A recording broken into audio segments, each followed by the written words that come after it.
the number. I am a free man. Don't tase me, bro. I was actually born on Krypton and sent here by my father, Jor-El, to save the planet Earth. We want information. Information. Information from the pioneer of knowledge, the connector of pieces, with accurate predictions and deeper discoveries. Prepare for the wild side of conspiracy theory. Freeman TV. I thought I'd share with you some thoughts about the Robin Williams death. And I had just posted an article there on freemantv.com about the sad news of Robin Williams passing.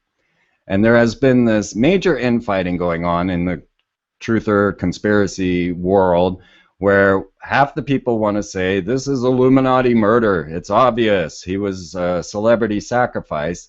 And the other half, being the InfoWars crowd and Mark Dice, and saying, you're all a bunch of kooks and fanatics and just get off of this.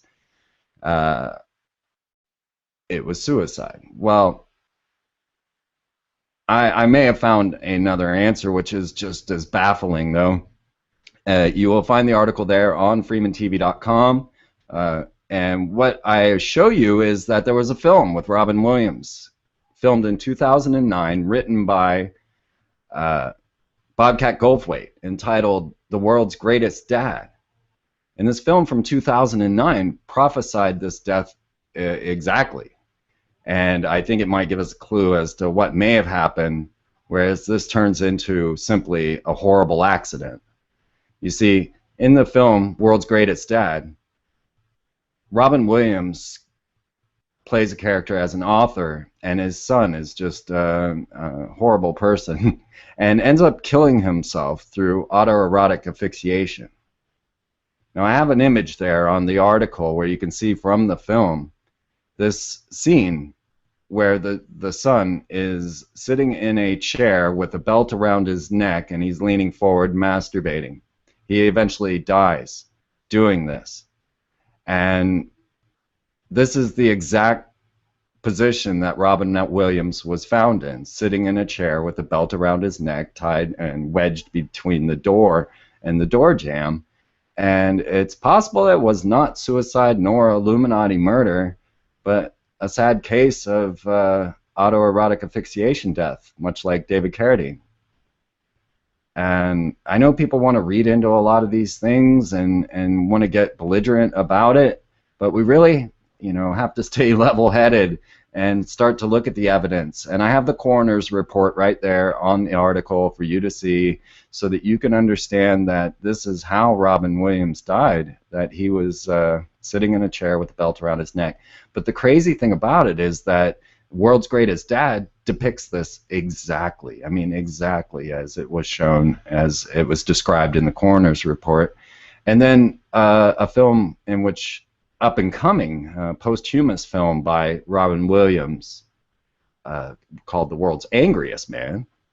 The line from him is saying, "Before you see this, I will be dead." That's another quote from Robin Williams in that film. So there's a lot of weird coincidences. There's an absolute coincidence with The Family Guy and them showing Peter Griffin having the Midas touch, but everything he touches turns into Robin Williams, and then wants to commit suicide. Peter Griffin does.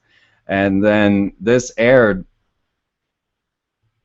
on the BBC, and just moments after its airing, the report came out that he had died.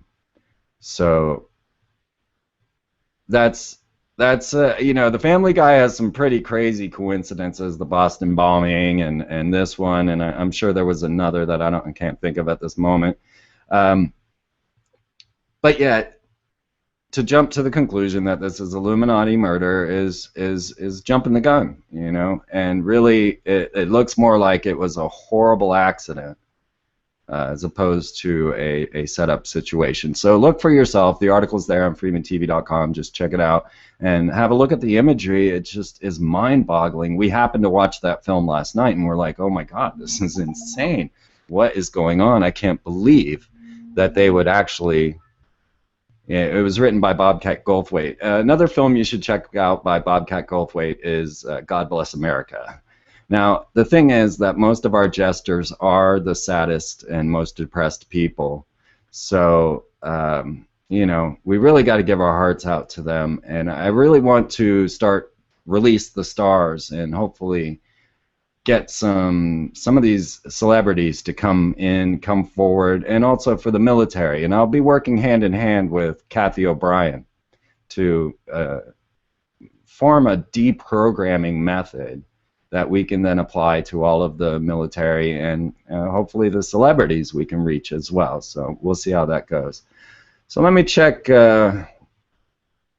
where Rob Skiba is. We'll go to the phones.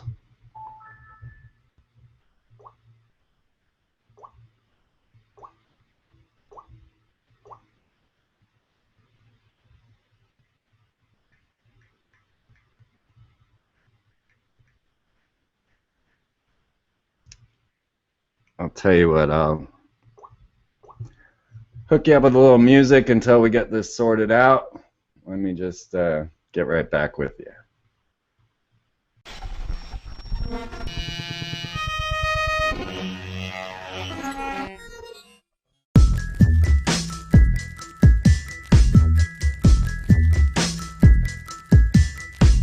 Starting way back, yeah, when Yahweh was busting bubbles, contemplating this disease we call man's troubles. Adam and Eve were out picking fruits and misbehaving.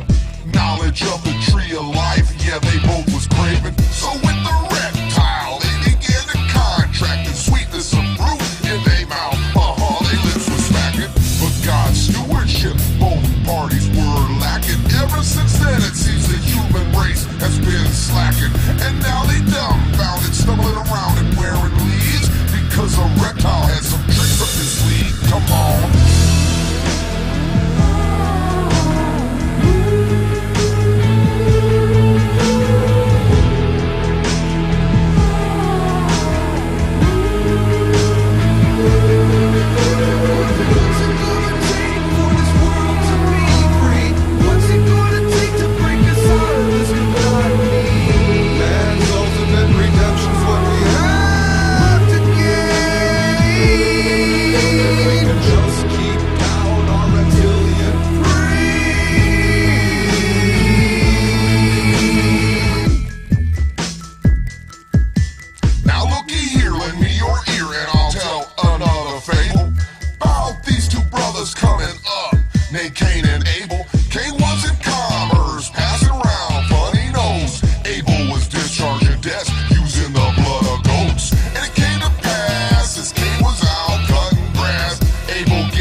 I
Rob, I think we're getting ready to put some messages out into the world that maybe the Illuminati don't want us to do.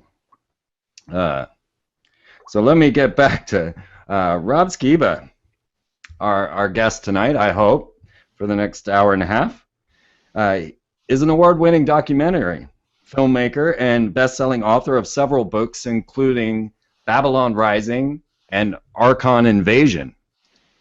As an ancient Nephilim theorist, Rob brings a unique and often unheard perspective to the UFO alien discussion, which we will get to some tonight. As such, he has become an internationally recognized speaker on these subjects and often appearing on paranormal and prophecy talk shows, as well as a featured keynote speaker at many conferences around the world. Surprisingly, Rob and I had not known of each other's works, and I'm just sitting there going, is my audio actually coming through? Yeah. Okay. We were not aware of one another, and yet you and I have been hitting upon the same facts, the same hard topics that I don't see anyone else in this field covering. So welcome to the show, Rob Skiba. Hey, Freeman, thanks for having me. Can you hear and see me now? Absolutely. All right, cool, yay. Technology's great when it works, huh? Yeah. Yeah, for quite a while, actually, I'd been aware of your work. My wife has watched a lot of your videos, and I've seen a few of them myself. And so a while back, I ended up friending you on Facebook. And then I want to say it was about 6 or 8 months ago or so, I saw that you had posted my Mythology and the Coming Great Deception video on your Facebook page and left a very complimentary comment with it. And I thought, wow, this is cool. I mean, because I'm researching your stuff, you know, and I'm like, wow, he's got my stuff up on his wall. So, then we start talking to each other, and now here we are. But yeah, it's true. For a long time, we've been sort of paralleling each other without really knowing anything about the other person. I was blown away. There's no doubt about it. I was sitting there just like, oh my God, who is this guy?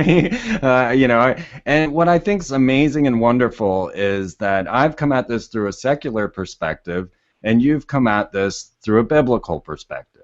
Yeah. So now many generations have felt that they were at the end times, but never before. I better box myself here.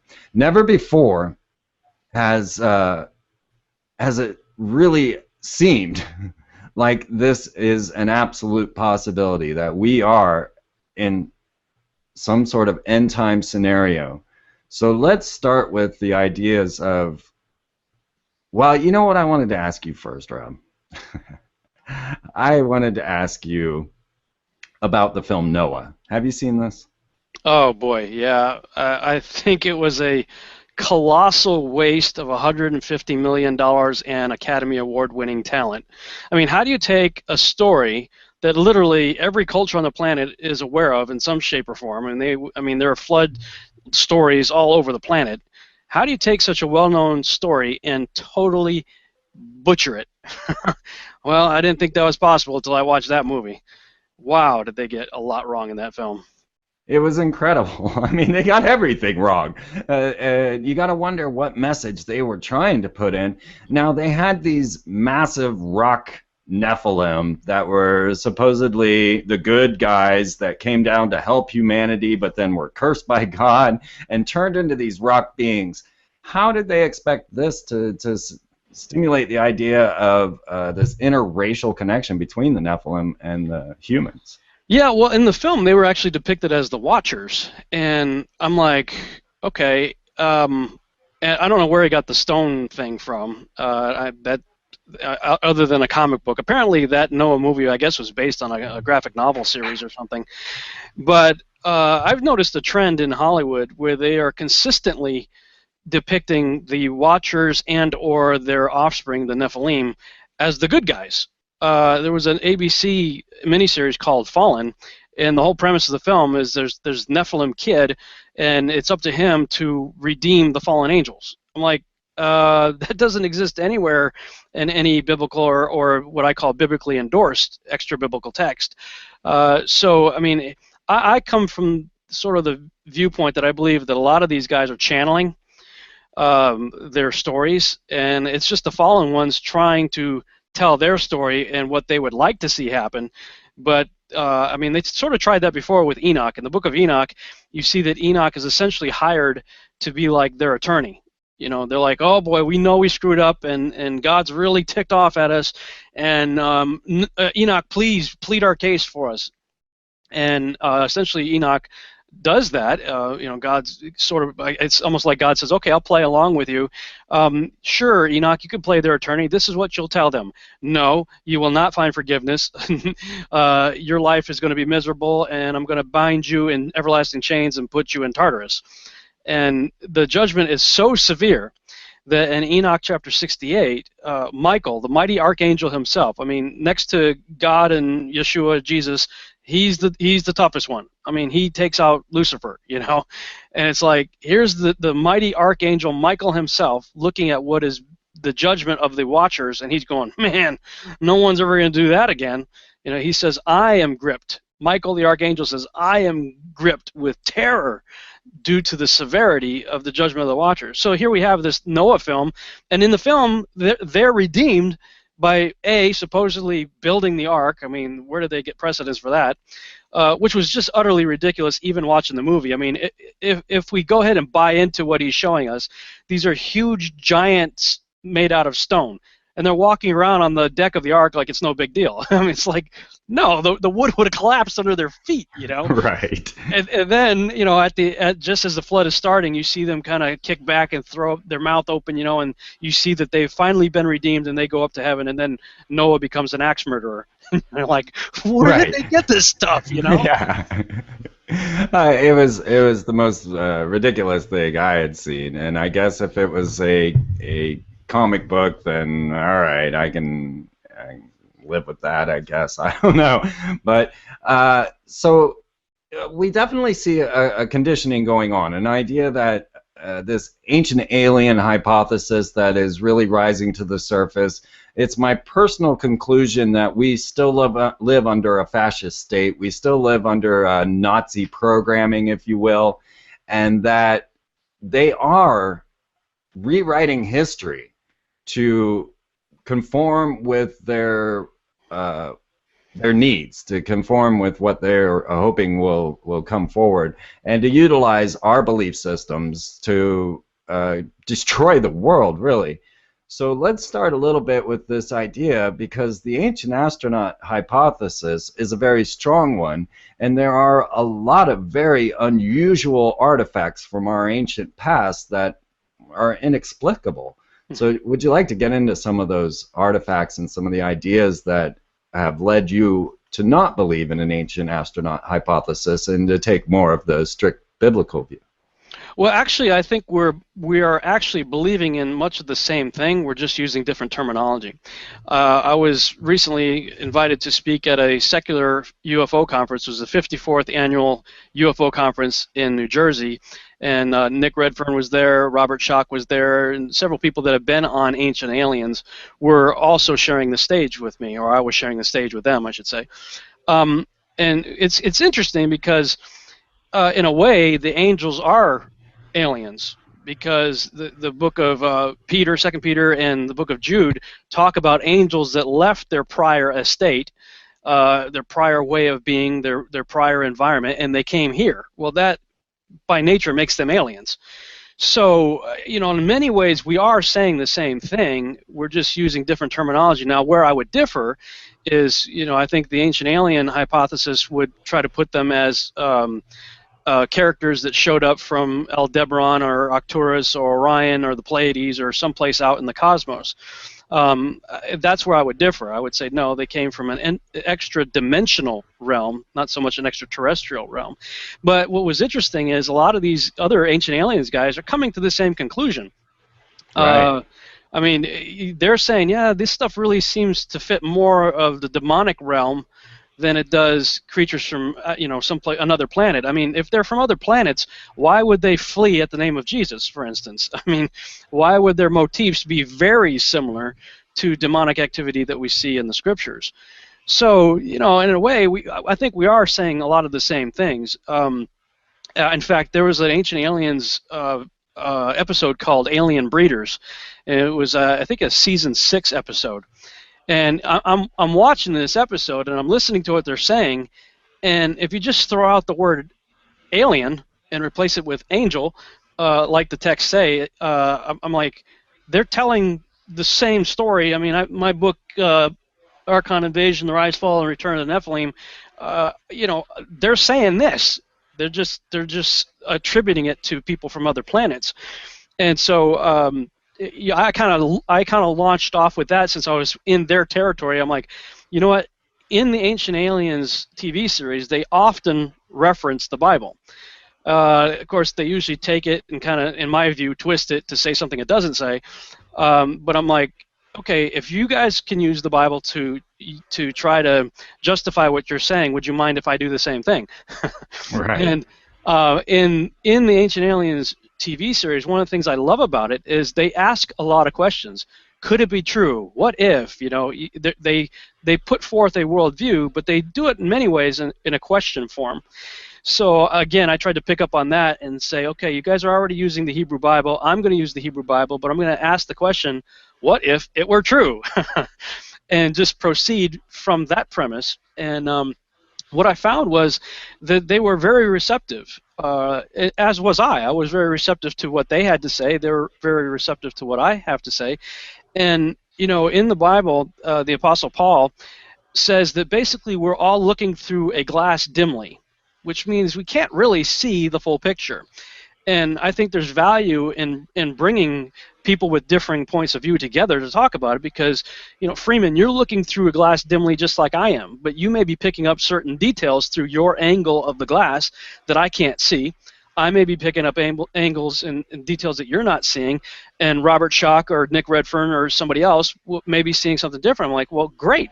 Let's all get together and talk about it because maybe we all have pieces of the puzzle, and if we can put the pieces together and they fit right, then we'll get a bigger picture. So that's sort of how I view the whole thing. But from my worldview, from a biblical worldview, I got into it because a friend of mine who went to Bible college came out of Bible school and watched season 1 of Ancient Aliens. And after he watched the whole season, he was, I don't want to say shaken in his faith, that's a little too hardcore, but he was shook up. And he called me and says, Rob, I know you're into this stuff, I know you study this stuff. He says, what do we do with this evidence? I mean, we can't deny it. I mean, the Nazca lines are real, all these carvings of looks like ancient aliens are real. Pumapunku, all these megalithic sites and stuff. What do we do with the evidence? And we can disagree with their conclusions, but what do we do with the evidence? Right. And I thought, well, you know, this is a problem because biblically speaking, as a Christian, I'm supposed to have a ready defense for what I believe. And everywhere you turn, you have Ancient Aliens, and you have it in the movies, you have it on the Discovery Channel and the History Channel. They're all putting forth this panspermia worldview, Prometheus, all this stuff. And I'm going, well, you know, in marketing they say find a need and fill it, you know, and you'll be successful. And I'm looking like churches are not talking about this stuff. Your typical evangelical doesn't even want to go there. I'm thinking, well, this is a huge problem. It's a huge need. I might as well try to jump in and see if I can fill it. I did want to talk to you about that because I wondered how you were received in this situation, because we've tried to go forward and talk to churches about this scenario and about Freemasonry and the evils of Walt Disney, and we absolutely are not received in this situation whatsoever. They're like, well, what are you talking about? Disney's fantastic, and you know, how dare you possibly start to suggest these type of things. So how were you received in this scenario? I was on a Christian radio show once, and the guy introduced me as, this is Rob Skiba. He's on the fringe of fringe Christianity. I'm going, right. I'm like, wow, I must be way out there. You know, if I'm on the fringe of fringe Christianity, woo. But it's an interesting question, Freeman, because in standard evangelical circles, we're not well received. It was somewhere around 200 AD that a guy named Julius Africanus came up with what I would say completely bogus view of what's called the Sethite theory. that where Genesis 6 talks about the sons of God coming down and mating with the daughters of men, that the Sethite view says, well, the sons of God are the good sons of Seth, and the daughters of men are the bad daughters of Cain. And I'm like, well, first of all, it doesn't say that. Second of all, later in the book of Job, we see the sons of God as a phrase. The Ben Ha Elohim is are the angels. And third, I'm like, if the sons of God are the good sons of Seth, and the daughters of men are the bad daughters of Cain, why is it that the good guys are doing the bad thing in the story? They're raping the women and doing bad stuff. And then finally, how do kissing cousins produce giants, the Nephilim? I mean, it doesn't make any sense at all. But unfortunately, around 200 AD, he put forth this view. Later, people like Calvin picked it up, and now, unfortunately, it's the dominant view taught in seminaries. We live here in Dallas, and Dallas Theological Seminary puts out a lot of pastors, trains people to become pastors of churches, and they're taught the Sethite view. So because that's the primary view of mainstream evangelical churches, we're not well received. In fact, anybody who gets on this subject matter that is a Christian is usually booted out as a heretic. But there is a growing group of people who are realizing, you know what, let's just go with what it actually says and believe it. Because when the Israelites go into the land of Canaan in Numbers chapter 13, they talk about this group of people called the Anakim. The Anakim were sons of Anak, son of Arba, who was an Amorite, son of Canaan, son of Ham. And these guys were huge. They're massively huge. And it tells you that. The text tells you that they felt like grasshoppers by comparison. All right. So where the standard evangelical community may be rejecting us, they don't really have a leg to stand on. Whereas I could take the Bible and show them numerous verses that says, hey, this is real, this is something you have to deal with, and the sons of Seth do not answer that question. Angels mating with women do, and the ancient record, and you could go through multiple cultures, is unanimous in this view that at some point ancient aliens came down and messed around with the human genome. And in one part of that Ancient Aliens episode, Alien Breeders, David Wilcox is talking about this guy, I forget, Dr. Hawk, I think his name is, or something like that. And he says that, let me see if I got that here. John Hawks, Dr. John Hawks. In the video, they say something happened 5,000 years ago, which is 3000 BC. And they identify that. They say, looking at the human genome, they've identified that something happened to our genome that modified it as much as, I think, 7%. Something changed in our genome in 3000 BC. And I'm watching this episode, I'm jumping up and going, I know. Right. And there's a small group of other Christians out there. Probably the most well-known of them would be Dr. Chuck Missler, who, interestingly enough, you hear Robert Downey Jr., he was on a late-night talk show saying he likes Chuck Missler. And I'm like, whoa, that's cool. Missler's got a lot of work out there. Dr. Thomas Horn, L.A. Marzulli, Doug Hamp, Steve Quayle. I mean, these are names that many of your listeners and viewers may be familiar with. Sure. But it's a small group. I mean, there's not a lot of researchers out there talking about this stuff. And I've been fortunate to find myself in these circles with these guys and sharing the stage with them. So, you know what? We go where people will listen, and where people don't want to listen, well, we'll shake the dust off our feet and go to the next place, Right. Just gotta do what you got to do. All right, exactly. So I guess in the second hour we'll get more to some of the end time prophecies and the symbolism of what we've got. Sorry, I keep forgetting to put myself on here. We'll get deeper into these scenarios of the end of the world and how these prophecies are read and how you've come to some conclusions and dates. And so I'm excited to get to that. Think about the space program as we have it now. Now, we have all these signs and symbols inside of there. Our space shuttles called the Columbia Endeavour for the discovery of Atlantis. We've got the SpaceX Dragon launching up to the International Space Station. And one thing that, Rob has just started a new show there on Truth Frequency Radio, and he's coming out late night there. I was on his show last Wednesday. We had a really good time, so now we get to flip the script, and I get to put Rob under the microphone. So check out Rob's new show there, of course, you've had a show going for quite some time now. It's just now going to Truth Frequency. But one thing I didn't bring up on your show, and I wanted to ask you about now, is this kind of space-based scenario, because what I'm seeing is that there is a device, the Alpha Magnetic Spectrometer, which has been placed up on the International Space Station, which is capable of seeing into the anti-universe. Mm. And along with this, it is its corporate logo is a reptilian claw, and we find that it seems like the people in charge know more about this scenario, have a lot more understanding. This kind of gets into the Baghdad thievery out of the museums, the ideas of stargates in the Middle East, and then the idea of them having this technological know-how to breach the other dimension with technology such as CERN, or see into it with the Alpha Magnetic Spectrometer. What is your thoughts on our NASA type situation that we're looking at?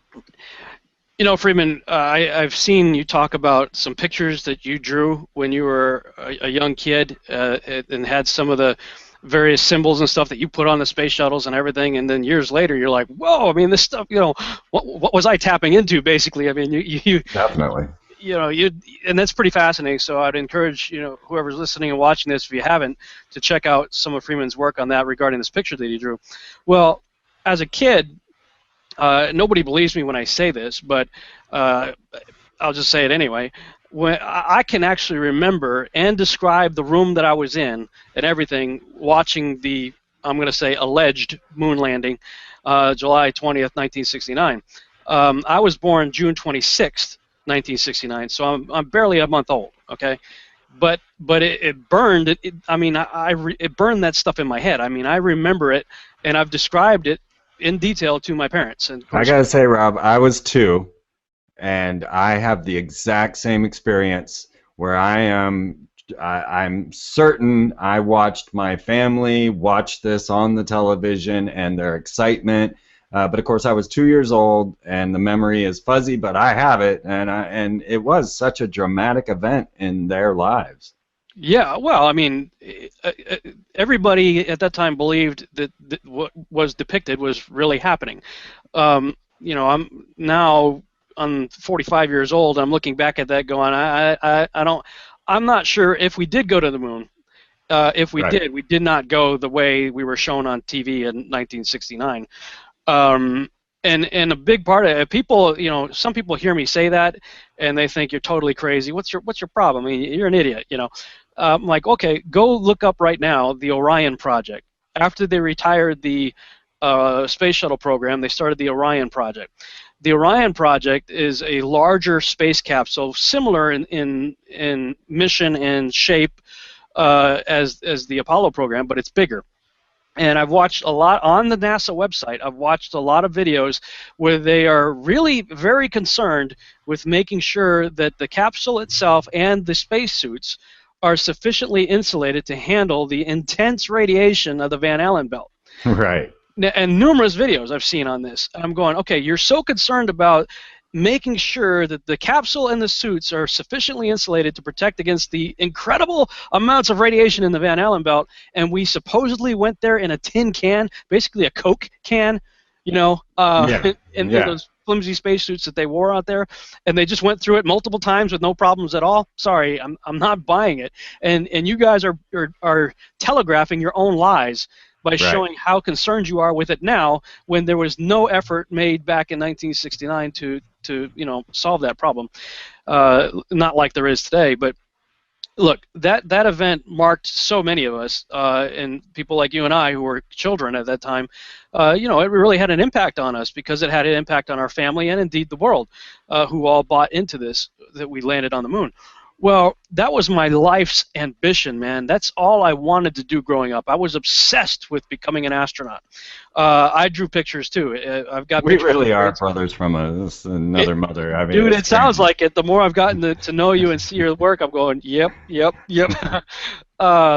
But yeah, I mean, I did book reports on it, and you know, that's whenever we had to read our own books, pick our own books, it was stuff on the space program, and I was drawing the Apollo, you know, liftoffs and stuff like that. And I had a 150 power telescope that was pretty good for a while, and then I got 300 power telescope. And this is when my early skepticism began, because I remember with my 300 power Jason telescope that I could see some tremendous detail on the moon. And I'm like, well, if I could see that with my little 300 power telescope in my front yard, you know, the Springfield Planetarium, I grew up in Chicopee, Massachusetts. Springfield's the next big city next door. I figured, well, I'm going to go to the Springfield Planetarium because they have that really big telescope. It's super powerful. And I'm going to ask them to show me Tranquility Base, because I want to see the lunar lander base, and I want to see the dune buggies that we left on the moon. And every time I've asked, no matter where I've gone, nobody would ever do it. And I'm going to issue a challenge right here on your program. Anybody out there who has access to a major planetarium, please go there and ask them to point to the locations we supposedly went on the moon and show you those locations. And then I want you to contact Freeman or contact me and let me know if they did it, because I want to go there for myself. I've been obsessed with that question since a very young age. I'm like, look, if you want to disprove all the conspiracies that are out there, just point a telescope up there live for everybody to see. Move it around so you can tell it's not Photoshop or whatever, you know. Right. And show us because we supposedly left all the bases of the lunar landers, you know, the leg part, and there's a bunch of dune buggies up there, you know. But in my experience, nobody will do it. Nobody will point those telescopes there. I mean, you got Hubble that can read a dime on the ground here on Earth. I mean, surely these things could take some magnificent pictures of the dune buggies, but they don't. You remember they kept telling us the Hubble couldn't look at the moon, and then all of a sudden or whatever, they started showing us Hubble shots from the moon, you know? Yeah, I'm just going to remain very skeptical about that whole thing. But getting back to kind of your earlier question about the NASA, I wanted to be an astronaut. It's why I joined the Army. I joined the Army to learn helicopters, because I had read that the astronauts had to learn helicopters first because the piloting of the lunar landers was very similar, and a lot of these guys were jet pilots also. So my plan was to graduate high school, join the Army, go to flight school, fly helicopters, get that down, and then transition into the Air Force, go to the Air Force, learn jets, and then work my way into joining NASA. And most of that had to be done anyway before I was 28. So 1 week out of high school, I was in boot camp in the Army. Wow. And within about a year and a half to 2 years later, I learned to be a helicopter mechanic because I wanted to know how it worked. I wanted to know why it flies and how it flies before I got in and tried to fly it. Then I went to flight school, became a pilot, flew for 6 years, and every time I put my application in to go to the next level, I would get accepted. I would be top of the class and everything that I did, but government cutbacks or different things, crazy things, would happen 4 times that prevented me from going to the next level. So eventually, Probably a good thing. Well, now I believe it's definitely a good thing, but back then I was frustrated. But I kind of just thought, okay, God, I guess that's not the plan you have for me, so I'll change my direction. Now years later, as I started doing my research for my first book, Babylon Rising and the First Shall Be Last, especially as I did an update of it after 2012, I ended up writing about 50 more pages on NASA, and that's when I came to really understand that this is a thoroughly Luciferian occult satanic organization, and was from the beginning. Right. And everything seems to revolve around the ancient Egyptian gods of Isis, Osiris, Set. In fact, Jay Weidner, I got a quote up here I'm looking at. He makes an observation saying that NASA could be we know what the acronym is that everybody tells us, but he makes note of Nephthys, which is the sister of Isis, right. Ausur, which is the Egyptian form of the name Osiris, Set, Osiris's brother, and Aset, one of the Egyptian forms of the name Isis. And my friend Douglas Woodward, he put out a book called Power Quest, The Ascendance of Antichrist in America, and in that book he writes, both Richard C. Hoagland and others say that NASA's decision makers are intentionally ritualistic in their planning. Woodward goes on to point out that the only gods of interest are Osiris, Isis, and Horus, who are indeed the primary characters in the Egyptian story of resurrection. Of course, the first thing we have to discuss is the 1,600 Nazis that escaped judgment, the judgment that they deserved. and found refuge in America. And a group of 104 German rocket scientists, including Werner von Braun, Ludwig Roth, and Arthur Rudolph, are pictured here at Fort Bliss, Texas in 1946. Now, many of these guys, of course, helped to develop the V-2 rocket at Peenemünde, Germany, and came to the United States after World War II, subsequently working on various rockets, including the Explorer 1 space rocket and the Saturn V rocket at NASA. And of course, you'll notice a lot of the programs of NASA are named after the pagan gods. You have the Mercury program right here, and the Mercury 7 and all that. And all of this is very Freemason, occult, ritualistic in nature. And I talk about how Mercury is Hermes. He's the god of transitions and boundaries, moving freely between the worlds of the mortal and the divine. He's the messenger of the gods, the son of Maya, who is the daughter of a Titan, Atlas. Now we have the Atlas rockets and all this stuff. I mean, these guys knew what they were doing when they named these things. And then on February 20th, 1962, the Atlas rocket carried John Glenn into orbit aboard the Friendship 7. Now, this was the flight that ushered in the new era of space travel, but I think some of the symbolism is being employed here. Atlas was the father of Mercury. The Atlas rocket, which looks like a giant penis, shot up into space with one passenger, Seed, on board.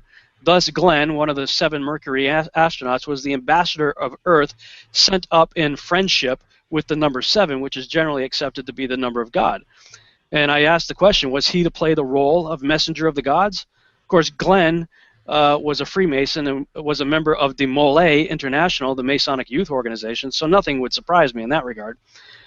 Then we go to the Gemini project. That's the intermediate project between Mercury and Apollo. Of course, in mythology, Gemini were the twin brothers Castor and Pollux, and their mother was Leda, and once again, their father was Zeus. In some accounts, however, Pollux was regarded as the son of Zeus, while Castor was the son of the mortal Tyndareus, one mortal and the other immortal. It's also a common belief that one would live among the gods while the other was among the dead. And again, we see a duality dealing with pagan deities and the underworld. This, of course, also reflected the Masonic beliefs concerning Osiris and the underworld and his reincarnation as Horus in the upper world. And I just go into a whole lot more detail. I won't keep reading on that. But then you get to the Apollo program. And that's what really intrigues me, because Apollo, in my research, is likened unto Nimrod, who I believe is the Antichrist, the beast of Revelation. And it just so happens that Apollo 11 is the one that landed on the moon, supposedly. And the command module is the Columbia. Well, I mean, Columbia is Ishtar, Isis, Semiramis.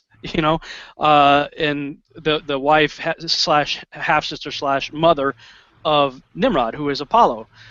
So you have it all there, and then the eagle, Manly P. Hall tells you, yeah, but when we put a point on the back of the eagle's head, it's really a phoenix, and the phoenix in the Egyptian mythology is the Bennu, and the Bennu is the soul bird of Osiris, which represents resurrection, the dying and resurrecting soul bird of Osiris. So all of this symbolism is there. Well, we got Buzz Aldrin there performing, setting up the Tranquility Lodge on the moon, and the Supreme Council flag being up there, and then brought back and put inside of the Temple of the 33rd, and of course. Yeah, I mean, okay, wait a minute. What's the deal with bringing Masonic regalia up on the various missions, for performing rituals up there, and coming back and then presenting them to Grand Master Masons and whatnot? I mean, it's all over the place. It's crazy. And so I look at all that now, and I'm just plain thankful that, wow, thank you God, I did not end up going into this program, because I definitely would not have fit in. And I probably would never have been accepted anyway, because I don't share the same occultic worldview as these guys do. Right. Well, would you like to take a little break here? We're at the top of the hour. I'll see if I can get one of these videos to play, and then we'll come back after, say 5 minutes or so. Okay. You have created a monster, and it will destroy you. Patience, patience. I believe in this monster, as you call it. And if you don't, well, you must leave me alone.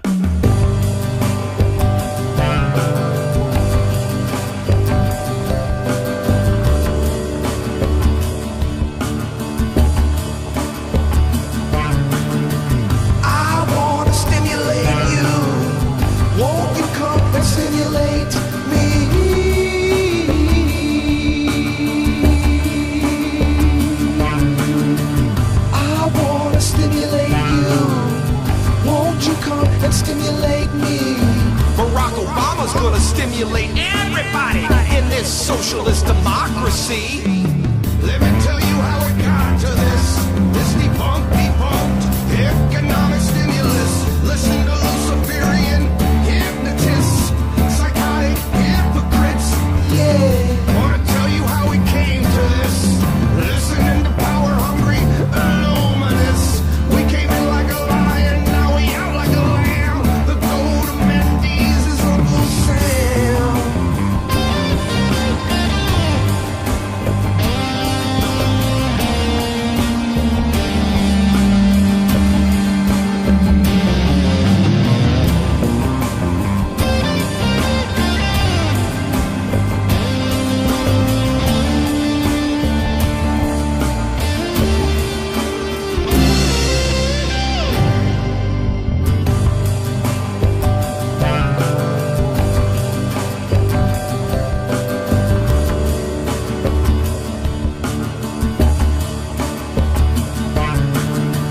I wanna stimulate you. Won't you come and stimulate me?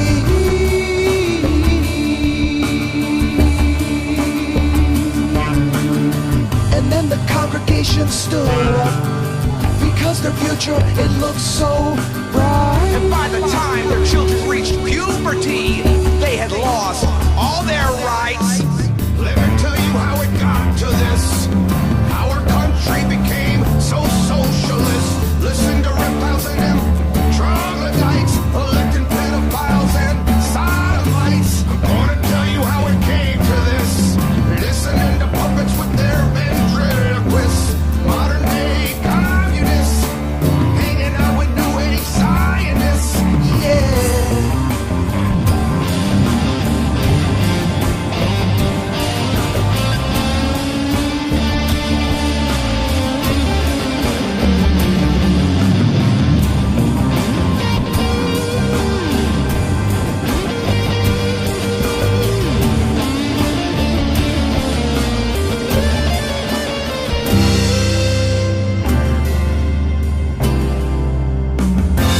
Saw the republic pass away, and now communism's here to stay.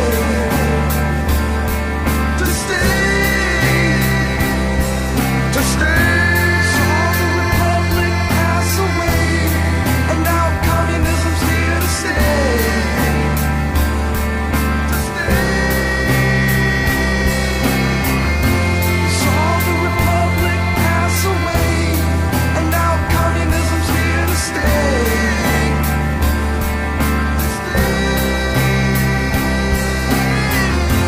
Saw the republic pass away, and now communism's here to stay.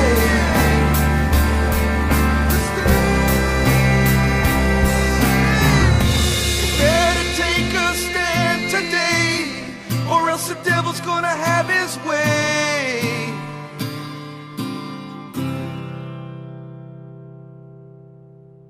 Welcome back to the Free Zone with my wonderful guest, Rob Skiba, author of Babylon Rising and also Archon Invasion, and a number of documentaries that are absolutely well worth watching. Rob's style of presentation is akin to mine, where he keeps it lively, animated, and full of data, full of information. I highly recommend you check out Rob Skiba's work. Rob, you want to give us your website? Sure. BabylonRisingBooks.com is my primary site, BabylonRisingBooks.com. From there, you can click on the blog link, which will take you to BabylonRisingBlog.com, where I've got at least 1,000 pages worth of printed content up there that people can check out, and videos and audio and stuff like that. And also my my other website is SeedTheSeries.com. That's the science fiction TV series that I'm developing. So, and most of that you can get from BabylonRisingBooks.com. All right, fantastic. Okay, I was trying to play the Debtor's Lament from Flo White. Maybe I'll get to play that on a break here if we take another one, and let you all. I heard some of it. I think I heard some song that you were playing. Yeah, that was Reptilian Brain, another one of my favorites. But I was trying to play the debtor's lament because it's really about the idea of the creation of the Federal Reserve and the idea of, you know, how nefarious this whole situation is. But I honestly had no idea how nefarious the Federal Reserve was until I watched your work. And I wonder if you might share the story that is one of the most popular shows on your stream, your podcast stream, the idea of Canaanite altars being utilized in the creation of the Federal Reserve System. So take it away, Rod. Yeah, many of your viewers and listeners may be familiar with G. Edward Griffin's book, The Creature from Jekyll Island. That is the title that he used to refer to the Federal Reserve, The Creature from Jekyll Island. But I don't think he even knew just how accurate that statement was, that title was. I was at a conference, the Future Congress 2 conference in Dallas, Texas, a couple of years ago. And this is where all the big names in this line of research, you know, Chuck Missler and those types of people. There's about 40 speakers there. It was a really cool conference, and after it was over, I wanted to hang out with my friend Peter Goodgame, who was very influential in helping my research along. It was a lot of his work that solidified and put some pieces together for me. So he was there from Hawaii, and I figured, hey, he was hanging out for a few days after the conference. I figured, hey, let's get together, you know. And he said, yeah, you know, I'd love to talk with you, and we will, but I think you really need to meet this guy that was a friend of his named Tim Bentz. And so I said, yeah, sure, you know, let's just all hang out, you know. So we ended up hanging out in the lobby of the hotel. I think it was the Hyatt or whatever. It's in the DFW airport. This guy started talking, and he basically didn't stop talking for several hours, and none of us minded because we were just, our jaw was on the floor listening to this guy. I'm like, dude, I've got to get you on my radio show. Yeah. And so, and we've got to, you know, do the same conversation that we're having here on my radio show. And if people go to Blog Talk Radio, I think it's somebody put it on YouTube also. It's 4 hours long. It's actually 2 shows that somebody combined on YouTube with pictures and stuff, called Canaanite Altars in the Federal Reserve.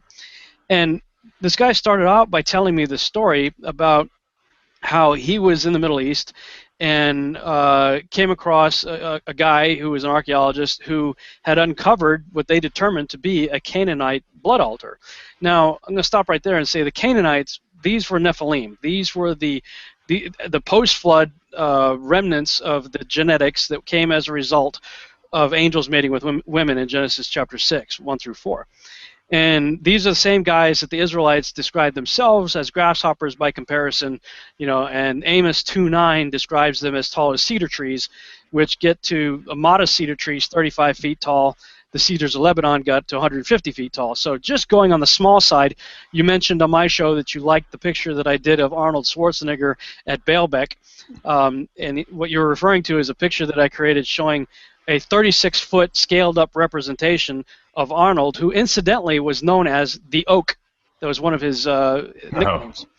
And Amos 2:9 says the Amorites got as tall as cedar trees and were as strong as the oaks. So I just scaled him up to 36 feet tall and put another 3D character that I created, same height, next to that big stone in Baalbek. And I'm like, could this be how that stone was created? Makes a whole lot more sense than anything else that I've heard. Right. You know? So just I say that to give a little background on who the Canaanites were biblically. So this guy comes across another guy who is an archaeologist that they had just uncovered a Canaanite altar. Well, after they had uncovered this altar, they started having people getting sick. Some people, I guess, even died, and terrorist activity increased in the region and whatnot. And Tim discerned in the spirit. He said, you know what? That's because your ancestors didn't do what they were told. And the guy's like, what are you talking about? And he said, well, biblically speaking, they were told anytime you come across these things to tear them down and utterly destroy them, get rid of them. The fact that you're digging it up here showed that they didn't do that in this particular location, and you're bringing curses upon yourself by exposing this thing once again, you know. And anyway, the guy kind of took what he had to say to heart, I guess, and Tim had met this, I think the guy, if I'm not messing the story up, had a young son, and Tim took a liking to this kid and gave him like a toy sword or something. And the kid was very fond of this sword, and Tim would walk by his room and see the kid swinging the sword like he's having a battle, playing around with it, and he's speaking in Hebrew, and he sounds like he's really going to town on something, and then he would stop and then start screaming, "Hallelujah! Hallelujah!" And Tim's like, "Man, this kid really likes the sword," and anyway, he felt he really got attached to this kid and wanted the kid to come along with them when they went back to the Canaanite altar site, because Tim had felt in his spirit that God was telling him to pray that thing would be destroyed. And he was assigned basically to destroy it, but he's like, this thing's like 16 feet across or something, big circular thing, and he's like, I can't just go there to destroy this. What am I going to do? So he figured, well, he'd go there and pray. So he went there and he stood on the altar and he's praying. And meanwhile, the kid, I think it was Eliyahu was the kid's name, if I remember right, was up on the observation deck because the archaeologists wouldn't let him down there in case he got hurt or broke something or whatever. So he's up on the observation deck and he starts swinging his sword again and speaking in Hebrew. And then he stops and starts screaming, "Hallelujah! Hallelujah!" And the kid reaches down and grabs a stone and throws the stone, and Tim's standing on the altar down below, and he watches the stone come flying over, and it lands right in front of him in the center of the stone, and he said, of the altar, and he said it made like a really unusually loud boom, like unusual for a little stone hitting that thing, and everybody's kind of, some other freaky things happen and stuff, and they're like, okay, whatever, and they ended up leaving there. Well, I think it was the next morning they got a call saying that the whole thing had disintegrated into a bunch of little stones. Well, what it turns out is that what they thought was one big stone slab, granite or whatever, I don't know what they thought it was, but one big stone slab turned out, no, it was a whole bunch of little stones that were held together by a mortar, and the mortar that held it together made it look like it was one stone. But when the kid threw that rock, and I believe the power of God was instrumental in this as well, it started a crack in the mortar that overnight had disintegrated and the whole thing fell apart, And Amazing. so, yeah, and that's what he thought. He's like, this is just incredible, And I guess he God led him on a journey through Europe and other places where he was finding other Canaanite altars or Nephilim altars, specifically like the one that's known to be under the castle. I forget the name of the castle, but it was like where Himmler and some of these guys, the Nazis, would meet on a regular basis, and it has a circular room where they did occult rituals and stuff. Right. Well, there's apparently an altar there and several other places. And God was basically teaching Tim some very powerful spiritual lessons in all of this. And when Tim was ready to come home, he felt that God was telling him, no, you have to go to Jekyll Island first. And he's like, well, I just want to go home. He's like, no, I got one more assignment for you. You got to go to Jekyll Island. He's like, okay. So he goes there, didn't have a clue what he was there for. And when he got there and made reservations at a hotel there, I guess it was there's some kind of historical museum / hotel or something there. Anyway, he got the presidential suite there, and that wasn't his choice. The woman that was manning the desk felt like she was supposed to give it to him. So he's like, okay, Anyway, he ended up meeting like the curator of the museum and struck up conversations and kind of befriended the guy. And the guy said, hey, we got some stuff that we don't show to the general public. Would you like to see it? He's like, yeah, sure. So he took him in the back and showed him some skeletal remains that they don't show the general public, and these were about 8 and 9 footers. They were giants. Giant Native Americans. The Timucua tribe of Native Americans. And the guy was saying, yeah, these guys, the men and women, they're all very large, very tall people. And I guess he showed Tim some other depictions, paintings or drawings or carvings or what have you, and he saw an image of these giant people holding babies by their feet, cutting their heads off and dripping the blood on an altar that looked just like the one that he had seen in the Middle East. Now, that's not something you would normally see with the Native Americans. No, and that's what he said. He's like, I don't mean any disrespect to what you know, but can I tell you something? And the guy's like, sure. He's like, this looks more Canaanite than it looks, the traditional Native Americans, with the Comanche or the Algonquin or anybody like that, or Apache or what have you. And he said, look at the swords, the spears that these guys have. And Tim was able to convince the guy that it was very similar to Canaanite weaponry. And the activity also of doing what they're doing with the babies, And so Tim was like, is this here on Jekyll Island? And the guy's like, yeah, but I mean, it's still here, but you can't see it. He said, why not? He said, well, there's a house built on top of it. And Tim's like, well, who would be crazy enough to build a house on top of a Canaanite Temuka blood altar? He said, Rockefeller. Yeah. So he goes, I could take you there. He's like, okay. So he takes him to the place, to the Rockefeller estate there. And in the living room where the Federal Reserve was conceived, where the creature from Jekyll Island, as G. Edward Griffin would call it, was conceived, that room sits on top of the location where the Canaanite blood altar was, or is. It's still today, apparently. And so as he tells the story, he said, the guy let him go in there. He said, I could tell you're a spiritual person, and you could just don't touch anything or anything, but you're welcome to go in there and pray if that's what you want to do. So the guy waited out in the lobby or whatever, and Tim went over the location in the living room where that altar was and began to pray against it. And he's like, Lord, what do I do here? I mean, I can't access it. It's under the floor, And he said while he was praying, he saw a vision of God saying, look at me and do as I do. And so he said he saw God in front of him, and he saw God stamp his feet on the ground. So at the appropriate time when he was praying, he said, okay. So he stamped his foot on the ground, and he said again, there was a loud boom, like loud that it jolted the curator in the other room. He freaked out, came in, what'd you do? What's going on in here? He's like, I just stomped on the floor, And as Tim says this was the beginning of the financial collapse of the dollar in 2008. That took place like immediately after this event. And in his words, he says he believes that God is judging this nation, specifically the corrupt nature of our financial system, the central banking system, as a result of what he showed him there. So, I've done my best not to butcher that story. So if people want to hear it in its entirety, they can go on YouTube and punch in Canaanite altars in the Federal Reserve, or go on my blog talk, revolutionary. It's blogtalkradio.com/revolutionary radio, and look in the archives there. I mean, it's 4 hours of you're just glued to this story, going, wow. It's a pretty incredible story.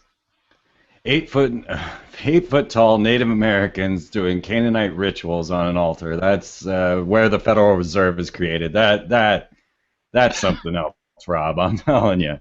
Right, and then to tie into what you and I were talking about on my show a couple of days ago, you got Nicholas Roerich showing up, and and in fact, people could go on Wikipedia or someplace, or just Google the original $1 bill, the back of it, and it used to have the eagle on the left and the pyramid on the right.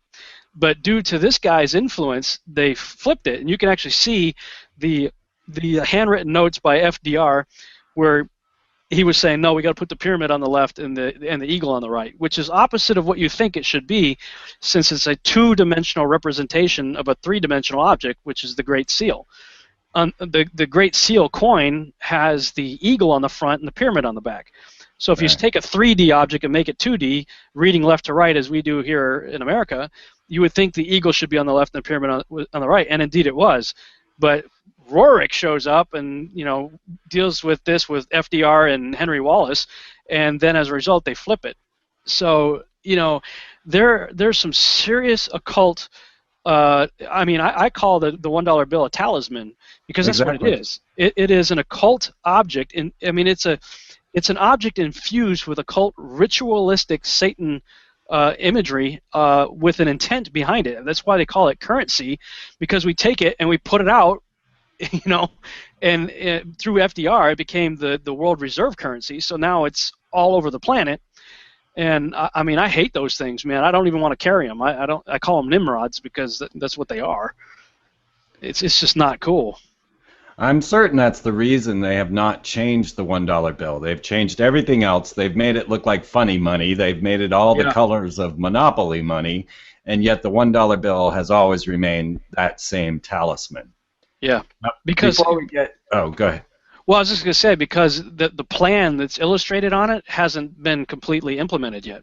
Well, that is what I want to talk to you about now. Before we run out of time, I better ask about the Antichrist and the end of the world, the coming days of the apocalypse.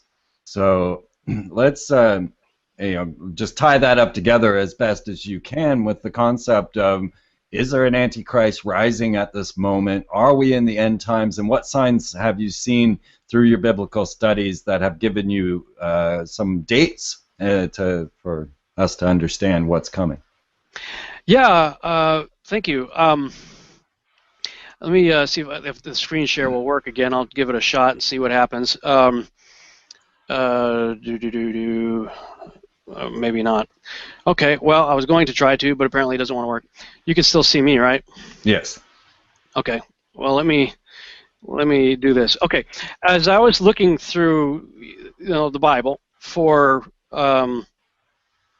descriptions of the Antichrist, we see that that the Antichrist is referred to as the beast, and in Greek the word is therion. Well, I've got a friend of mine who's sort of like my resident Greek scholar, that whenever I have a question in Greek, I'll call him. He was born and raised in Greece and speaks Greek fluently. So rather than talking to people who learn Greek as a second language in Bible school or whatever, I'll go to him, because he'll have the cultural and all of the other stuff added to the meanings and stuff. So I call him up. His name's Peter. I said, Peter, if I was to call you a therion in Greek, what would you think I was calling you? What would you be hearing? He said, well, Rob, that would be like you calling me a werewolf or like a vampire or a zombie or something. I said, really? Why? He said, well, it's a word. I mean, it's translated in English as beast, but it's not like a beast of burden like a cow or a horse or an ox or something. It's something that has been corrupted. It's something that is evil. It's something that is not normal. Barack Obama. Sorry. Well, sorry. Go ahead. Well, there's a lot of people that certainly believe that. I take a slightly different view on that, but I do believe he's playing a big part in all of this for sure. Definitely. So what I try to do as I was doing my research is I like to try to be a dot connector, because I read a lot of different books from different researchers and watch videos and everything, and I'm like, well, okay, if he's seeing this piece of the puzzle and he's seeing this piece and he's seeing this piece, do they connect? And if so, how? So I started getting into this research mainly to connect the dots for myself. But as I started writing and doing videos and stuff like that, I tried to create them in such a way that would connect the dots the same way it did for me for other people. So I found that to identify the beast, it actually works better going backwards in the Bible from Revelation 17 to Revelation 13 to Revelation 9 to Matthew 24 and Micah 5, and there's lots of places in Isaiah and stuff that you could go to as well. I could do the same thing going forward, but it's easier for me to connect the dots going backwards. So starting with Revelation 17, specifically verses 8 through 11, it says, the beast that thou sawest was and is not and shall ascend out of the bottomless pit. So right there I have to stop and ask my audience, okay, according to the text, this is an open book test, where does the beast come from? Well, it says he comes from the bottomless pit. So that means he doesn't come from Kenya, he doesn't come from Hawaii, he doesn't come from the Vatican or the European Union or any place else we've always heard people say that the Antichrist comes from. It says right there he comes from the bottomless pit. So I'm like, okay, keep reading. It talks about those whose names were not written in the book of life from the foundation of the world follow him. And I'm going, okay, well, biblically speaking, if we reject Yeshua, Jesus Christ, as our Savior, then according to the Bible, your name gets blotted out of the book of life. Well, you can't blot something out unless it was there to begin with. And I believe that's why Scripture says that God is not willing that any should perish, but that all should come to repentance. The proof is he put your name in the book. All you got to do is confirm your reservation. You don't confirm your reservation, I'm sorry, I got to blot your name out. So who are these people then whose names were never written in the book of life from the foundation of the world? I believe these are what David Icke and others might refer to as the reptilians. These are people who were never meant to exist in the first place. These are, from my worldview, Nephilim. These are hybrid offspring that were never meant to exist. And they're the ones following this character. And so, and then again it says, when they behold the beast, the Therion, that was and is not and yet is. Now that's also an antithesis of, if he's the Antichrist, he's an antithesis of Jesus Christ, who is known as the one who was and is to come. This guy is the one who was and is not and yet shall be. And then it describes the beast. It's the Hydra. It's got 7 heads, you know. Mhm. And the angel's describing this vision to John, and it says, it talks about the 7 heads being 7 mountains on which the woman sits, and then it says there are 7 kings. So it's describing the 7 heads also as kings. And the word used there is basileus in Greek, which is always the word used for the leader of a kingdom. Beasts are often representative in Scripture as symbolic of kingdoms, but in this case, which is basileia, basileia, this is basileus. So 7 basileus, 7 kings, 5 are fallen, 1 is, and the other is not yet come, and when he comes, he'll reign for a short space. So this is where you got to go, okay, well, who are the 7?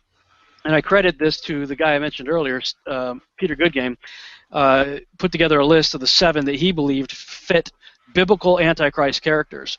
First one being Nimrod. Well, of course, I mean, you look at that guy, the New World Order is nothing new. This guy created a one world order. His goal was to create a tower to reach into heaven.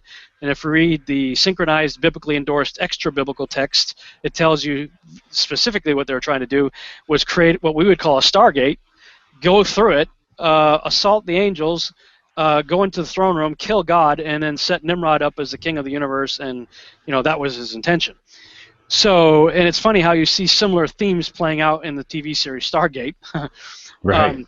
going back to this character, Nimrod. Well, then you have, so he's a good Antichrist character, first one, in fact, I would say. And then you have the Pharaoh of Egypt at the time of the Exodus, who thought himself a god, tried to wipe out God's people. He fits Antichrist character.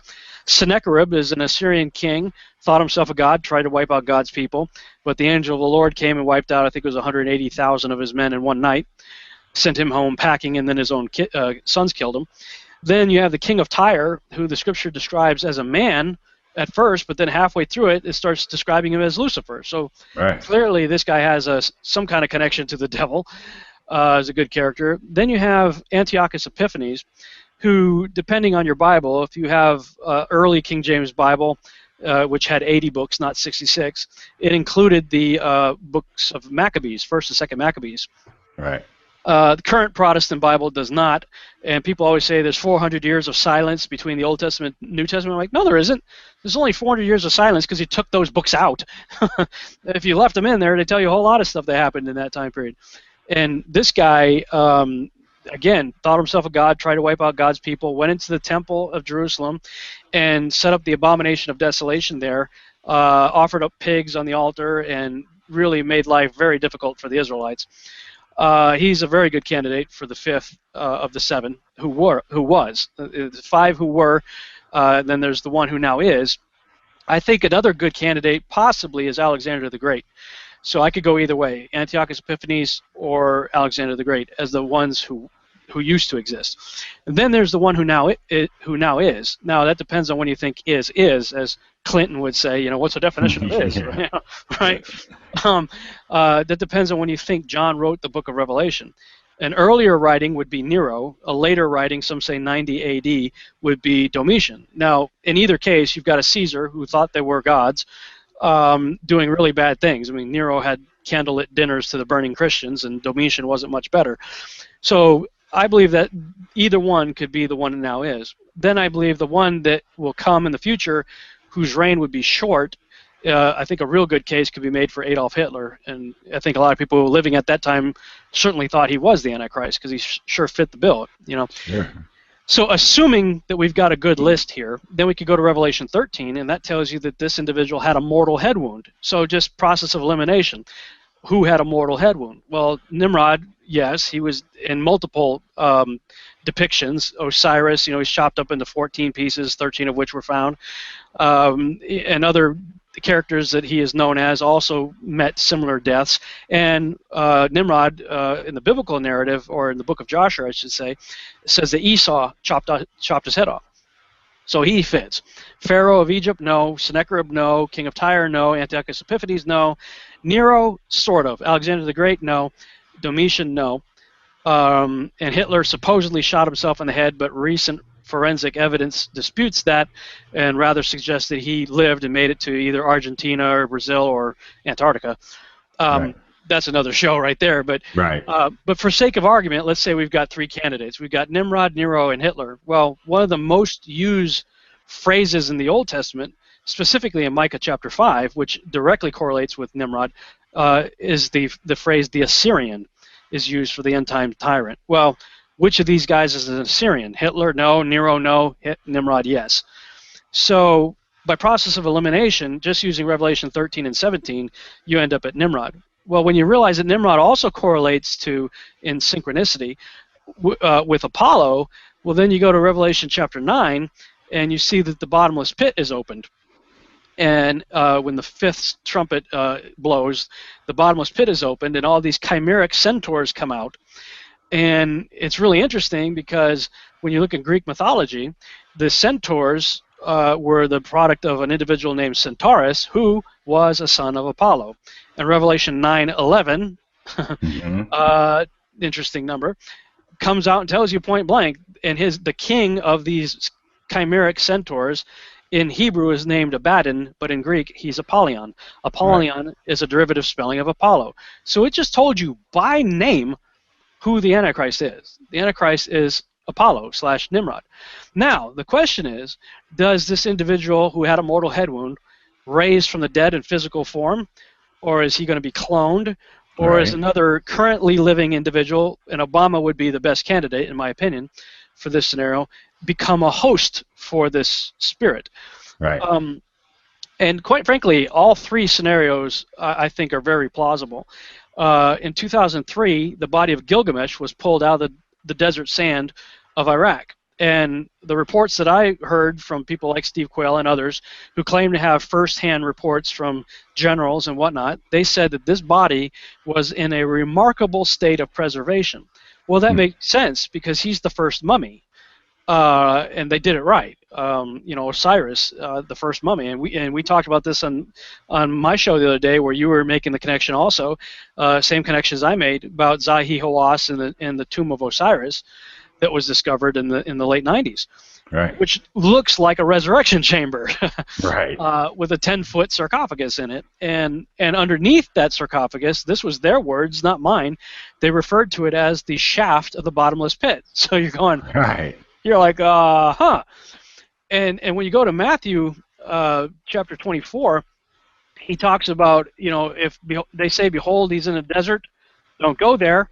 Well, Gilgamesh was pulled out of the desert sands of Iraq in 2003, coincidentally 1 month before we set up the military occupation phase, and the first thing our troops do is raid the Museum of Baghdad, take 170,000 items. They returned most of them, but of the 3,000 they didn't return, those were cuneiform tablets and things that dealt with resurrection and the afterlife. So you're like, right.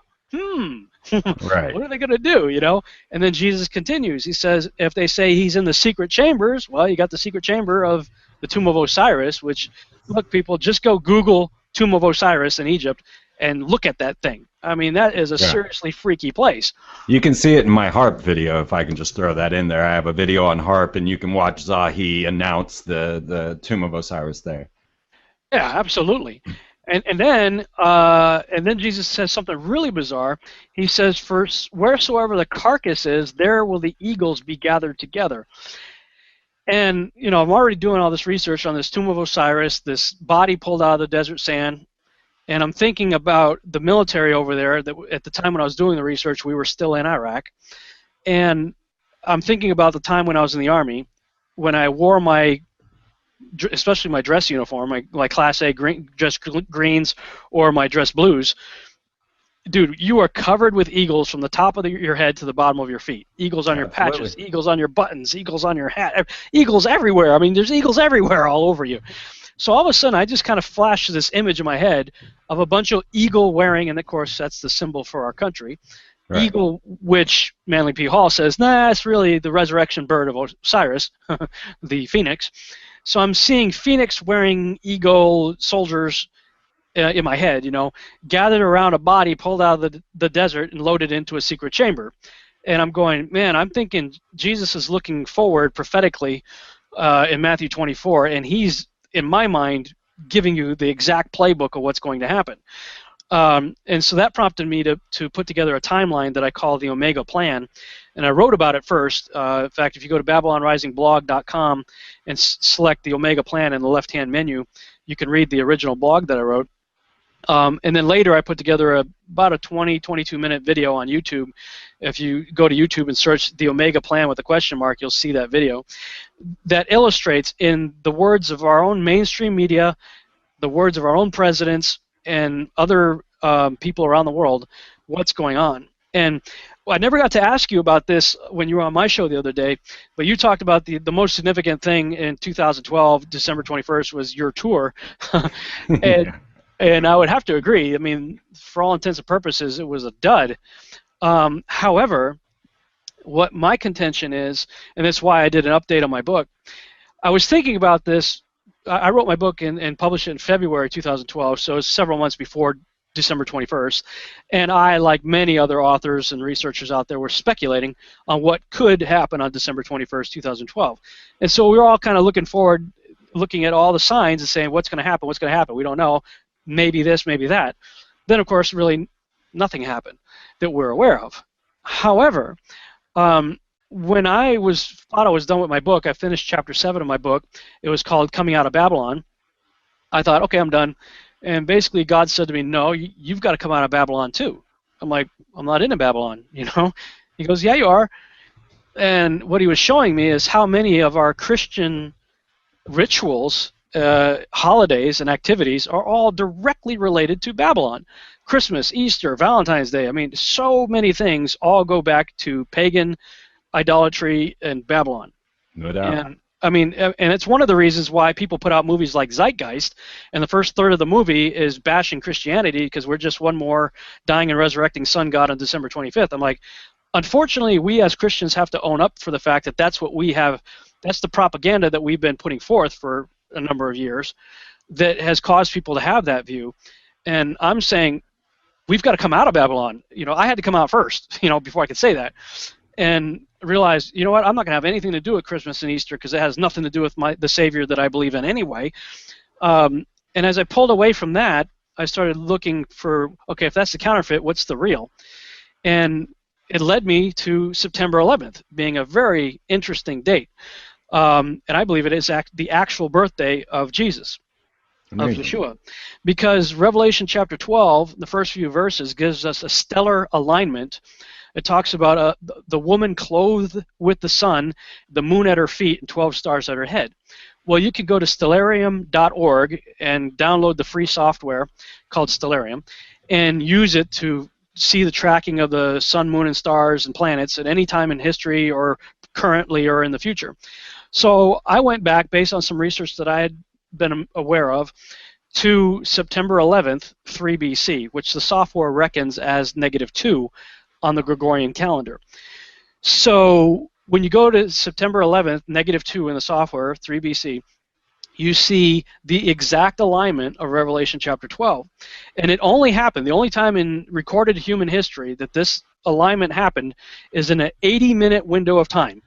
So apparently I believe Mary's labor pains lasted probably 80 minutes because that was the sign of his birth on September 11th, 3 BC. And I'm like, well, of course, that makes perfect sense why the devil would use that date to completely mock and corrupt through a lie.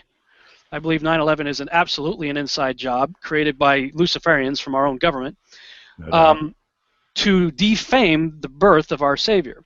Meanwhile, the birth of their Savior, who is Nimrod, the Antichrist, the beast, is what everybody celebrates and sings, "It's the most wonderful time of the year" on December 25th. And I'm like, can you imagine people singing "It's the most wonderful time of the year" on September 11th? Not in this country, because it's been made a day of infamy, you know, a horrible day for us. Right. But that was just all part of the Luciferian plan, and it's part of what I see in the Omega plan that I lay out. Now, with that in mind, if our calendars are actually off by 2 years, which the software seems to indicate that it is, if that was the birth date of our Savior, and you know, we now say BCE and stuff like that, or Common Era. That's because they don't want to acknowledge Jesus. It used to be AD and BC, before Christ and Anno Domini. So we reckon our current time from that period when Jesus was born, whether you use BCE or CE or not. That's just a fact. So if our calendar is off by 2 years, then if you look at what happened on December 21st, 2010, some very interesting things happened. And I happened to be out with my wife. We were Sheila and I were walking. We were late night people, so we were out at 2 a.m. walking around and going for our kind of nightly walk that we used to do. And I look up, and the moon is floating over the shoulders of Orion, who is the mighty hunter. Nimrod was the mighty hunter of Scripture. They're one and the same. You see the moon floating over the shoulders of Orion, and it starts turning blood red. So it looks like a decapitated head floating over the shoulders of Orion for 72 minutes, which I'm sure, as you know, is one of those high occult numbers like 33 and 13. I mean, just do a Google on 72, and you're going to be busy forever. Certainly. 72 goetic demons that you talked about on my show the other day, it's all over the place. So I'm watching this, and I'm going, this is huge. This is something, I don't know what this is, but this is huge. So I'm like, we got to get home. So I got home, and I instantly had like 50 browser windows open on my monitors at one time, because I'm like Googling everything, And I came across, while I was doing that, several others were as well, like Dutch Sense. You know Dutch on YouTube? Oh, yeah. He's real big on HARP and earthquakes and stuff, and so he posts some pretty cool stuff. Well, he was live freaking out just like I was on YouTube, and he was recording a video live of the internet seismic servers that check earthquake activity around the world, and literally all of them are going in the black, like right. And he's freaking out. I'm freaking out. I'm watching him freak out. Yeah. And he's like, he's like, I don't know what's going on, but something's happening here. The whole world's shaking, and it's happening while the blood red moon, decapitated head of Orion, is floating over his shoulders. Simultaneously, while this is happening in the United States at night, at 2:22 in the morning Central Standard Time, it occurred to me, wait a minute, Washington, D.C. is Eastern. That's 3:22 Eastern Time. And all of a sudden, the Skull and Bones logo flashes in my head with the skull on a pile of bones with the number 322 on it. And I'm going, oh, boy, something's going on right here. Probably they're having the Skull and Bones heyday party right now, because at that same moment here, while it's nighttime here, it was daytime in Iraq, Nimrod's hometown. They were announcing that they had just formed, their fully formed government is now intact. So it's like Nimrod's hometown saying, we're back in business, and our government that made that possible is going, 322, the skulls over the bones, woo-hoo! And all the signs are there. And it was almost immediately after that we had reports of hundreds of thousands of birds falling from the sky, millions of fish beaching themselves, and everybody's going, this is mass die-off, what's going on here? And then the astrologers announced that they had just added the 13th sign to the zodiac, which was Ophiuchus, the serpent handler. And Ophiuchus in the Greek mythology is Asclepius, and Asclepius was known for emptying Hades, the domain of the dead, the underworld, and he was also known for resurrecting Orion. So as I'm watching this happen, all of this in front of my face, I'm going, this is the event that the Mayans saw when they put together the Aztec calendar stone.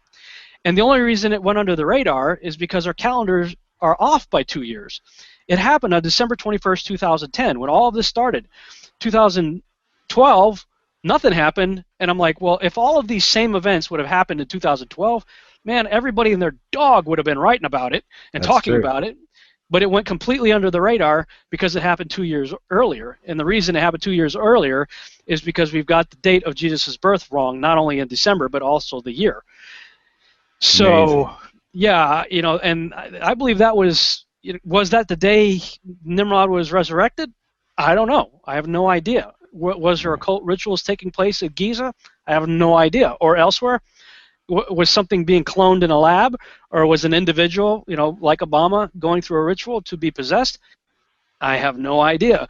But like I said, and we talked about this, you were talking about this on the show and in your video, Aliens from Hell, the fact of Obama's likeness to Akhenaten, and they say King Tut, and the fact that the scientists of the world are trying to clone the pharaohs And they're telling you this. Yeah, we're going to start working on cloning the pharaohs. Why? Because I think they're trying to do something here, you know, and probably practicing on the lesser pharaohs before they try it on the big one, Osiris. Because if they can get it right with the Akhenatons of the world, then they'll get it right with Osiris. And I'm saying, well, maybe the other pharaohs that they resurrect, could these be some of the kings, that like 10 kings that were given power for a short period of time in the book of Revelation? Could these be some of the people whose names were not written in the book of life that were never meant to be walking this earth again? I don't know. You know, I'm just a researcher looking at the evidence saying this is stuff that we should be paying attention to. And the whole idea that he could be cloned is certainly plausible. And the idea that Obama's got this big scar on the back of his head, maybe he had a skull reduction surgery when he was a baby. I don't know. Exactly. I mean, was he previously a conehead? I don't know, but everybody says he's the likeness of King Tut and Akhenaten, who were coneheads. So I don't know, man, but we live in some interesting times for sure.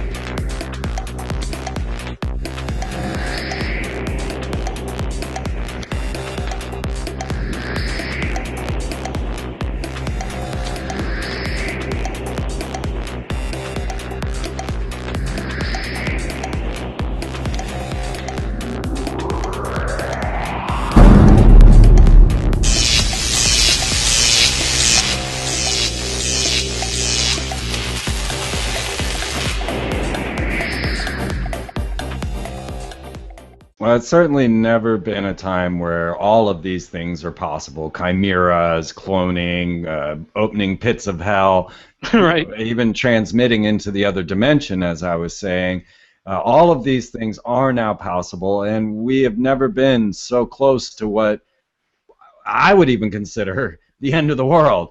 And I know that we don't have enough time for you to fully expound the concepts that you have in your videos on the timeline of the end of days. But I know that you did do serious work in the astrological and the connecting them with these prophecies. And so do you want to just kind of give us a quick synopsis? I'll give you a real quick one. I believe that we have at least 19 more years left.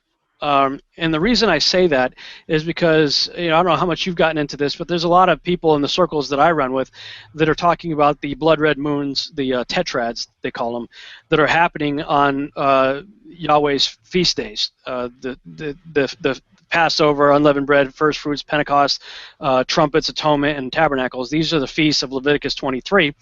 And there are blood moons that are happening on these feasts. So Pastor Mark Biltz was, I think, the first person to really point this out in 2008. And it's really gotten the attention of a lot of people, secular and otherwise. They're looking at this stuff going, are these harbingers of end times? I mean, they appear to be. Now, prior to us entering 2014 and 15, there were other people looking at this saying, you know, 2014 and 15 could be the beginning of the end. I was looking at it saying, no, I don't think so. Because I'm looking at things like the 2045 Strategic Social Initiative. People can go to 2045.com and look at what the scientists of the world are saying they're trying to do. They're basically saying we will achieve immortality, I would say parenthetically, apart from God, by 2045. And front page covers of Time magazine are showing this with a dude with a plug in the back of his head. It says 2045, the year man becomes immortal, you know. So this is what they're trying to do, and they're trying to do it through transhumanism. And if you read the stuff of Nick Bostrom and lots of others talking about blending ourselves with animals, and Michio Kaku talking about blending ourselves with machines and creating the Borg and uploading our consciousness to the hive mind and transcendency, and you know, the movie with Johnny Depp showing Ray Kurzweil's dream of singularity. Right. These are all things that are happening today. They have a timeline that they are following, with a goal of 2045. So I can't see past 2045 in any way. I look at all that, and I mean, you're in Blade Runner, you're in Terminator, you're in Skynet. I mean, all of that stuff. If they achieve their goals, that's where we're going to be in the next 30 years or so. And so I think that's why Jesus says, except those days be shortened, no flesh would be saved. That's where I believe we're headed. But I looked at the timeline of the tetrads, and there's another one happening in 2033 and 34, which is a lot closer to where my research has led me to thinking is the end. So there's also what's known as the time of Jacob's trouble. Many people in eschatological circles will say that that's a 7-year tribulation period or a 3.5-year time of great tribulation. I believe that that is true, but I believe that's included in a time period known as the time of Jacob's trouble. Well, Isaiah 46:10 says God declares the end from the beginning. So if I want to understand Revelation, let's go back to Genesis. Well, if I go back to Genesis to find a time when Jacob had trouble, it's in Genesis chapter 31, where he says in multiple times, he says that his affliction lasted 20 years. And this is when he cheated Esau, his brother, had to go off into hiding at Uncle Laban's house. He met Rachel. He said, she's hot. I want her for a wife. Laban says, sure, you got to work 7 years for me. Okay, he worked 7 years for Rachel, but come to find out, Rachel's not the firstborn, so he ends up with Leah. He's like, hey, what's the deal? He's like, well, we always do the firstborn first. If you want Rachel, you got to work another 7 years. So he works another 7 years, for Rachel. Then he's got his whole family together for 6 years of wealth building. The whole time Uncle Laban's cheating him and messing with him, jacking, with his family. So he says at least twice that his time of affliction was 20 years. So with that in mind, I thought, well, the time of Jacob's trouble then is 20 years, according to Genesis, declaring the end from the beginning. Well, if you look at 322:13, there's some big numbers there. March 22nd of last year, and just do a Google on that. Part of the Omega plan is showing that's when the Georgia Guidestones show up, 322. Right? The Shock and Awe campaign in Iraq, 322. This March 22nd thing kept showing up. And, of course, 13 being the big Osiris occult number. There was a lot of interesting things, including Obama being in the Holy Land, walking around Jerusalem on 322:13 last year. I speculate, and I acknowledge that this is pure speculation, but I believe the time of Jacob's trouble, 20-year time period, may have started on 322:13. This is why I say I believe we have 19 more years left, because we're a year past that. And that takes you out to 2033 and the 34 time frame, which is closer to the transhumanist timeline and the Ray Kurzweils of the world. So that would also bring you to the return of Apophis. Really? There's a prophecy or something about him in 2033-ish? No, Apophis the asteroid is returning 2029 and then 2036, and it's believed that it's entirely possible that Apophis could strike the Earth in 2036. Well, I mean, it all fits perfectly, especially if you look in the apocalyptic literature of like Revelation, where it talks about wormwood and these massive comets and things hitting the Earth, fiery meteors and stuff. And then, of course, in 2016, this is something I forgot to mention earlier, you have the OSIRIS-REx probe. Oh yeah. It's like King Osiris, Osiris-Rex. Is going to go to the Bennu asteroid. You're like, right. Seriously? Come on. Come on, seriously. King Osiris is going to the Bennu asteroid to collect DNA samples that they hope to return to Earth by 2023. Okay. And if people remember that the Bennu bird is the Egyptian phoenix, the sign of resurrection, and also the bird of Osiris, and right. has been mentioned by Rob earlier in the show. So you're like, seriously? A probe named the King Osiris is going to the Bennu to get DNA samples to return to Earth by 2023? I'm like, you can't script this stuff, man. You really can't. This is really crazy. These guys are doing this stuff on a regular basis. So the writing's on the wall, as I see it, anyway. All right. Well, it has been an amazing show here with you, Rob. I've learned a lot from your talks, and I'm blown away at our joined forces.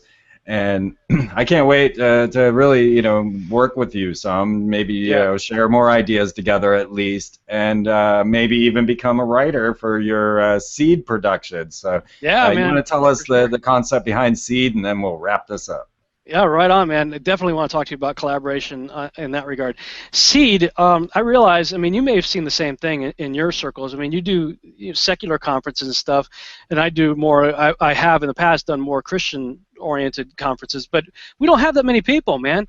I mean, you might get an average of 50 to 80 people show up, maybe 100. Some cases we've seen 1,000 or 2,000, but rarely have I ever seen, even with the big names, with the Chuck Misslers and the Tom Horns and stuff there. I mean, you still end up with 300 or maybe 1,000 people there. Sure. There's 300 million people in the country and 7 billion on the planet, and very few of those people have a clue about anything you and I are talking about. But the Nielsen report says the average American watches 4 to 5 hours worth of TV a day. And I found as a missionary, I traveled to over a dozen countries as a missionary, that I could go anywhere. I've been in the jungles of northeast India, and I could say through interpreters, hey, do you know, where does the phrase, may the force be with you, come from? They all know it. I mean, that is scary. Everywhere I've been, they know it. You know, we had some fun talks about George Lucas the other day, too. I mean, what did he know? But that shows you the power of American media. I mean, it has shaped the culture, not just of our country, but of the world. And so with that in mind, I'm going, well, what if I create a science fiction series that will be called Seed, because I'm just going to plant seeds of all the stuff that you and I are talking about. I mean, others have done it. Stargate's a perfect example, where they are regularly planting seeds in shows like Stargate and others about what they believe, their worldview, and point blank, their occult ritualistic practices are put right there on the screen for you. No doubt. So I'm like, well, if Satan can utilize that mode of entertainment to literally influence the world, why can't I? Especially from my worldview, with the power of the Holy Spirit working in me to tell the truth. So I got a outline downloaded, I like to say, into my head. Basically, I think God plugged a USB cable in my head and downloaded 72 episodes. And again, I'm utilizing the numbers, because so I've got 72 episodes, 6 seasons, 12 episodes per season outlined, 3 completed scripts, and a partially completed 4th one. But I've stopped writing there because I want to collaborate.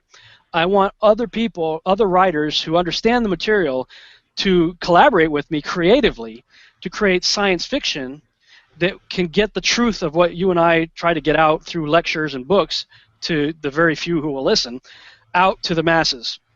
And the thing about science fiction is people go into it suspending their disbelief. That's the beauty of it. So if you've already turned off your belief filter, well, that means you're open to believing whatever they want to tell you on Battlestar Galactica about the mythology of the Mormons. I mean, the whole series is about Mormonism. Yeah, exactly. So basically, I just want to do what they've done, but do it from the perspective that I've been led to understand. Fantastic. All right. Well, I look forward to that, and I hope that I can join in on your writing crew. I think that'd be amazing. And I in the same way, I really just want us to be able to start to reach a larger audience, be able to start to really, cause some change in this world, because we're closer to the end than any generation has ever been. If anything be true, that is true, and it's time for us to make the big shift, and it's time for you guys, the listeners, to really take this to heart, to really start to understand that there are some serious dangers. And it's not these dangers that are off somewhere in the distance. It's not the it's not the wars that you can't affect. It's not things that are going on outside of your own realm. It's right here in front of you every moment of every day, as Rob discusses with the holidays, Christmas, Easter. You don't even know.